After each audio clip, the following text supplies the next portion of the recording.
안녕하세요. JD부장소의 소장 조던입니다. 오늘은 엔비디아의 어닝 쇼크는 순환매의 시작이다 라는 주제로 말씀드리도록 하겠습니다. 2024년 8월 27일 화요일 시황입니다. 2024년 9월 JD부장소 37기 공지를 합니다. 주식 강의이고요. 이번 주 월요일서부터 일주일간 모집을 하니 관심 있으신 분들은 조던777.com으로 들어오시면 됩니다. 지속적으로 기회 잡는 법 신간이 나왔습니다. 많은 성원 부탁드립니다. 조던777.com에서 매뉴얼과 함께 자산을 10년에 10배, 20년에 100배로 늘리시고 조기 은퇴하시기 바랍니다. 주소창에 조던777.com을 치시면 됩니다. 유튜브 멤버십에서는 매뉴얼을 더 이상 운영하지 않습니다. 뉴욕 마켓워치, 연준 피벗 소화, 중동 무력 충돌, 주식 혼조, 채권 떨어지고 달러 올랐다 라는 기사가 있습니다. 어제는 나스닥이 0.85%, S&P 500 지수가 0.32% 내렸지만 다우존스 지수는 0.16% 오르며 혼조로 끝났습니다. 메인 뉴스쇼입니다. 엔비디아의 어닝 쇼크는 순환매의 시작이다.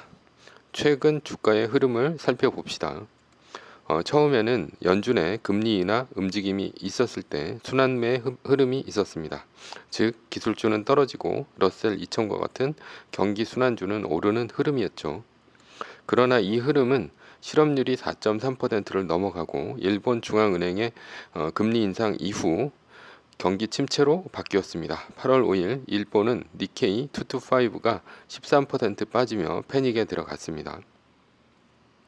그러나 다음날 일본의 중앙은행이 금리 인상 철회와 실업률의 안정으로 다시 흐름이 바뀌었습니다. 급격한 V자 반등으로 인한 주가 되돌림 현상이죠. 그리고 현재 엔비디아의 실적 발표를 앞둔 상황에서 흐름이 다시 바뀌려 하고 있습니다. 엔비디아의 실적 발표는 한국 시간으로 8월 29일 목요일 새벽 5시 이후입니다. 앞으로 바뀔 흐름은 다시 순환매가 아닐까 생각합니다. 즉 기술주를 팔고 러셀 2000과 같은 경기 순환주를 사는 흐름 말이죠. 어제는 나스닥이 러셀 2000보다 더 떨어졌고 지난주 러셀 2000이 무려 3%가 넘게 올랐습니다. 어제는 엔비디아가 2.25% 하락한 데 이어 관련 주식인 브로드컴이 4.05%, 마이크론이 3.83%, AMD가 3.22%가 하락하며 나스닥이 하락을 이끌었습니다. 9월 9일 AI폰 발표를 앞둔 애플만이 소폭 올랐습니다. 왜 엔비디아가 어닝 쇼크가 일어나면 순환매가 될까요? 즉 모두 떨어지지 않고 기술주만이 폭락하는 순환매가 되어야 하는 이유는 연준의 금리 인하, 옐런의 경기 부양 의지 때문입니다. 지금은 중동의 일촉즉발 전쟁 상황에서도 주식시장은 평온하기만 합니다. 대선을 앞두고 연준의 금리 인하와 연준의 돈 풀기가 주가가 떨어지지 않도록 만들 것입니다. 이런 흐름이 워낙 강해 지난번 경기 침체처럼 모든 주식이 떨어지지는 않을 것으로 보입니다. 다만 이런 상태에서 주가가 떨어져야만 한다면 순환매가 맞을 것 같다는 생각입니다. 왜냐하면 금리 인하 시기에서 거의 오른 것이 없는 경기 순환주가 떨어지는 것보다는 워낙 많이 오른 기술주가 위험하기 때문이죠. 그래서 이번 엔비디아의 실적 발표가 중요합니다. 엔비디아가 강한 실적을 내리라는 월가의 예상이 있었지만 미래는 알 수 없습니다. 엔비디아는 지난 분기보다 더 큰 사상 최대의 실적을 내야 합니다. 엔비디아가 어닝 쇼크가 난다면 기술주는 동반 하락할 수 있고 반대로 러셀 2000은 오르는 순환매 흐름이 다시 올 수 있습니다. 결론입니다. 엔비디아의 어닝 서프라이즈를 기대합니다. 엔비디아가 어닝 서프라이즈를 한다면 모든 주식이 다 좋을 수 있습니다. 서브 이슈입니다. 한국인이 열심히 일할 수밖에 없는 이유. 결론부터 얘기하자면 한국인이 열심히 일할 수밖에 없는 이유는 노후 대비 자산이 부동산밖에 없기 때문입니다. 한국 여전한 아파트 불패시나 가계 자산 80% 부동산 몰빵이라는 기사가 있는데요. 한국인의 자산은 부동산밖에 없다 해도 과언이 아닙니다. 왜냐하면 노후 자산은 80%가 부동산에 묶여 있기 때문이죠. 신문기사에서 볼 수 있듯이 선진국은 30에서 40%만 부동산 자산입니다. 그렇다면 부동산이 자산으로 묶인 것이 왜 문제가 될까요? 부동산으로 자산이 묶이면 가난할 수밖에 없기 때문입니다. 예를 들어 내가 10억 원이 있다면 20억 원짜리 아파트를 삽니다. 10억 원이 있다고 10억 원짜리 아파트 사는 경우는 없습니다. 이것은 5억 원이 있어도 마찬가지입니다. 5억 원이 있어도 10억 원짜리 아파트를 삽니다. 왜 5억 원이 있는데 10억 원짜리 아파트를 살까요? 우선은 사람의 욕심 때문입니다. 특히 한국인은 남과의 비교가 너무도 강한 사회에 살고 있기 때문에 5억 원이 있는데 5억 원짜리 아파트를 사는 경우는 없습니다. 남보다 더 좋고 내 능력 범위를 넘어서는 아파트를 사야 합니다. 그래야 가오가 삽니다. 부동산에서 대출 50%는 많은 것도 아닙니다. 다음으로는 레버리지 효과 때문입니다. 5억 원으로 10억 원짜리 아파트를 샀는데 5억 원이 올랐다면 몇 퍼센트가 오른 것일까요?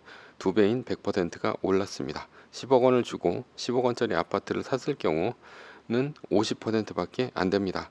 오름폭이 말이죠. 따라서 오를 때에는 레버리지를 안 썼을 때보다 큰 수익률을 얻게 됩니다. 대출이 문제인 이유는 대출 이자 때문입니다. 5억 원의 대출을 끌어 10억 원짜리 아파트를 샀다고 칩시다. 대출 이자가 얼마나 될까요? 5%만 되더라도 1년에 2,500만 원입니다. 한 달에 200만 원 정도의 대출 이자가 나갑니다. 우리나라 평균 연봉이 4천만 원인 것을 감안하면 절대 적은 금액이 아닙니다. 연봉이 4천만 원이면 한 달에 약 300만 원 정도를 받는데요. 따라서 10억 원짜리 아파트를 사면 100만 원 정도밖에 안 남습니다. 그것도 이자만 얘기한 것입니다. 원금까지 갚아 나간다면 외벌이로는 생활이 불가능합니다. 따라서 맞벌이는 필수입니다. 그런데 아이라도 생기면 외벌이가 되기 때문에 생활이 쪼들리게 되어 있습니다. 따라서 한 사람은 아이를 키우고 외벌이는 투잡, 쓰리잡을 띄워야 합니다. 그래야 겨우 살 수 있습니다. 외국 여행을 해보면 대부분 9시면 상가는 문을 닫습니다. 그런데 한국은 12시까지는 기본이고 심지어 밤샘 영업을 하는 곳도 있습니다. 그리고 아침 11시면 다시 문을 엽니다. 한국인들은 왜 이렇게 열심히 살까요? 이유는 부동산에 자산이 몰빵되어 있기 때문에 아파트 대출 이자를 갚으려면 열심히 일을 해야 하기 때문입니다. 다이나믹 코리아입니다. 그뿐만 아닙니다. 사교육비도 어마어마하게 들어갑니다. 사교육비 41만, 기본이 100만 원인데 조사 방식 살펴보니 라는 기사가 있는데요. 통계는 41만 원이라고는 하나 어림없는 소리입니다. 월 100만 원은 들어갑니다. 따라서 한 사람의 월급을 몽땅 대출 이자와 사교육비로 갈아 넣어야 됩니다. 이렇게 자산이 부동산에 편중되어 있는 나라는 어떤 문제점이 있을까요? 가처분 소득이 거의 없으니 소비가 죽을 수밖에 없습니다. 꼭 써야 할 돈을 빼면 거의 남는 돈이 없어 소비를 할 수 없다는 뜻이죠. 워라벨은 빚을 지는 순간 포기해야 합니다. 미국은 어떨까요? 미국 연금 부자 역대 최대라는데 한국은 쥐꼬리 못 벗어나는 이유라는 기사가 있는데요. 미국은 100만 달러 이상의 잔액을 가진 401k 연금 소득자가 무려 4,800~5,000명입니다. 그리고 매년 45%씩 늘고 있습니다. 401k는 한국으로 따지면 국민연금과 같은 것입니다. 미국의 401k는 주로 미국의 S&P 500과 같은 지수에 투자한 것입니다. S&P 500은 매년 10.1%씩 성장합니다. 따라서 100만 불이 연금 잔액이라면 매년 약 1억 3천만 원씩 복리로 늘어난다는 얘기입니다. 5천만 원을 생활비로 쓴다 하더라도 무려 8천만 원이 복리로 늘어납니다. 미국뿐 아니라 호주도 연금 부자가 많은 것은 비슷합니다. 그런데 한국의 은퇴 자금은 턱없이 부족합니다. 월 평균 65만 원에 불과하고요. 10명 중 6명은 50만 원도 받지 못합니다. 이렇게 된 이유는 연금을 붓는 기간이 짧다는 데 있습니다. 그러나 더 큰 이유는 한국은 주로 원금 보장이 되는 채권에 투자하고 미국은 매년 10%씩 성장하는 S&P 500에 투자하기 때문입니다. 그러니 한국은 연금보다 안정적으로 오르는 부동산에 투자해 아파트가 오르길 바랄 수밖에 없습니다. 따라서 한국은 아파트 가격이 떨어지면 안 됩니다. 그래서 한국은 아파트 가격이 떨어질라 치면 정부에서 보금자리 주택, 신혼부부 주택 등 각종 부양책을 내놓습니다. 부동산이 너무 올라도 안 되지만 떨어지면 더더욱 안 됩니다. 그러니 아파트 가격이 올라가는데 그나마 오르는 곳도 서울의 역세권이나 강남 등 일부 지역에 불과합니다. 수도권이나 지방은 오히려 가격이 떨어지고 미분양이 증가하고 있습니다. 이런 차이는 소비에서 극명한 차이가 납니다. 미국은 소비가 늘어나는데 일본, 한국, 중국은 소비가 줄고 있습니다. 소비가 줄고 있는 이유는 부동산으로 자산이 몰빵되어 있어 쓸 돈이 없기 때문입니다. 소비는 갈수록 떨어져 내수 시장은 쪼그라드는데 은퇴는 일찍 합니다. 은퇴를 하는데 평균 수명이 늘어나 자영업에 뛰어들 수밖에 없습니다. 결국 이러한 악순환이 한국인이 열심히 일하도록 만들게 되는 요인입니다. 미국과 한국, 중국, 일본의 자산 비중의 차이는 무엇 때문일까요? 서양은 유목민의 근성, 동양에는 농민의 근성이 있기 때문이 아닐까 생각합니다. 유목민은 땅에 큰 가치를 두지 않습니다.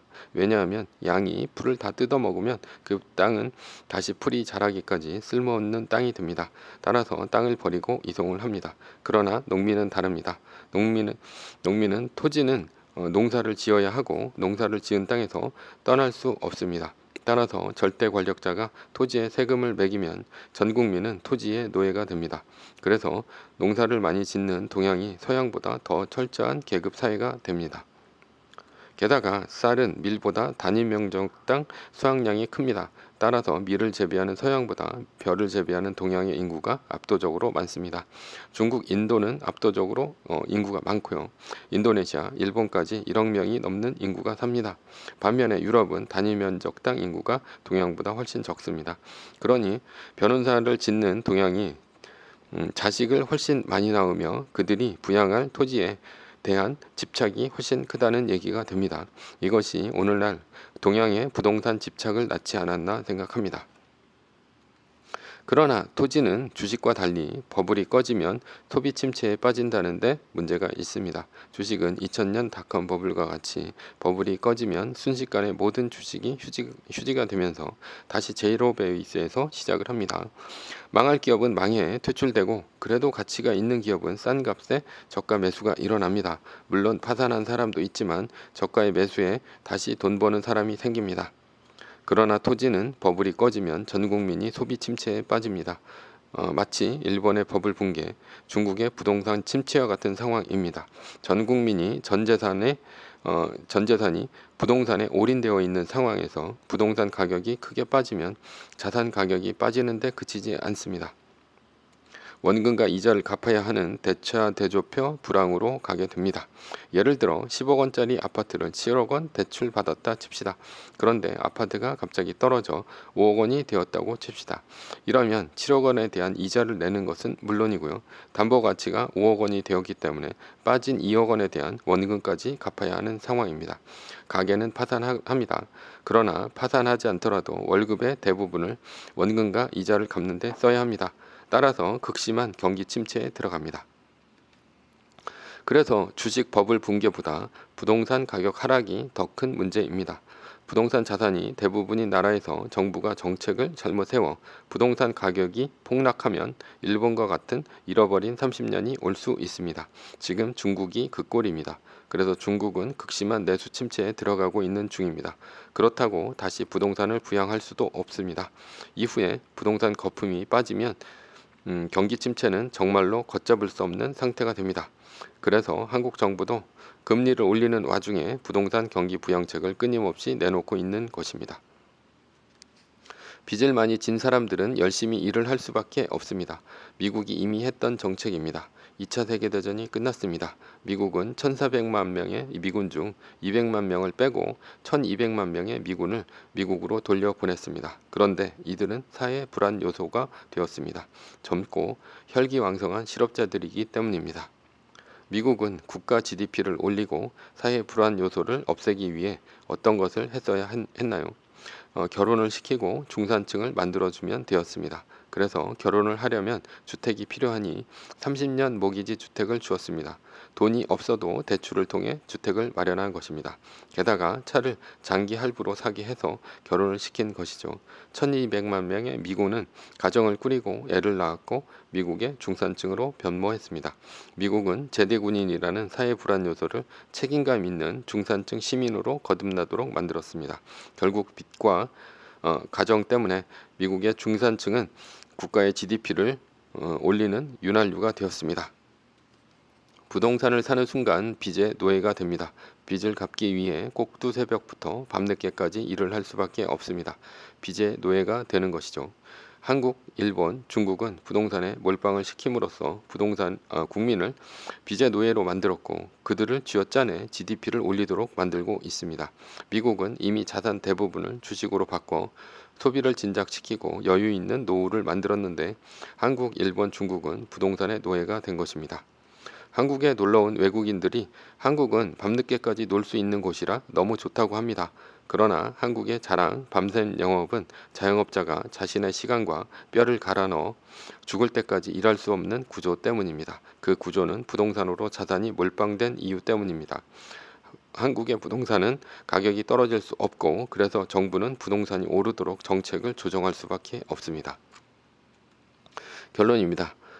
자산을 미국처럼 부동산이 아닌 주식으로 바꿔야 합니다. 다만 주식은 한국의 박스피가 아닌 미국의 세계 1등 주식에 투자해야 합니다. 이것은 개인 차원의 일입니다. 그래야 이 지긋지긋한 빚의 노예 생활에서 벗어날 수 있습니다. 생각 잘 합시다. 지금 당신의 선택이 당신의 노후를 바꿀 것입니다. 앞으로 빚의 노예로 살지 삶의 주인으로 살지 말이죠. 매뉴얼입니다. 세계 1등 주식은 전고점 대비 2.5% 떨어질 때마다 10%씩 팔면서 숏을 치며 리밸런싱을 하다가 나스닥 마이너스 3%가 뜨면 숏을 치며 말뚝을 박습니다. 그러다 반등이 시작되면 V자 반등 리밸런싱을 하면 됩니다. 자세한 내용은 JD부장구소 인강 사이트에서 강의를 들으시면 됩니다. 전제는 세계 1등 주식은 우상향합니다. 매뉴얼을 지키며 세계 1등에 투자하면 매년 25%의 복리로 10년간 10배, 20년간 100배로 재산을 불릴 수도 있습니다. 위의 상황은 매뉴얼일 뿐입니다. 따를 사람은 따르고 참고할 사람은 참고하시면 됩니다. 주식을 사고 파는 것에 대한 모든 책임과 이득은 본인에게 있습니다. 매뉴얼을 지키려면 머리를 쓰지 말고 머리를 쓰려면 매뉴얼을 지키지 맙시다. 오늘은 엔비디아의 어닝 쇼크는 순환매의 시작이다 라는 주제로 말씀드렸습니다. 지금까지 JD 부장구소의 소장 조던이었고요. 지금까지 들어주셔서 감사합니다.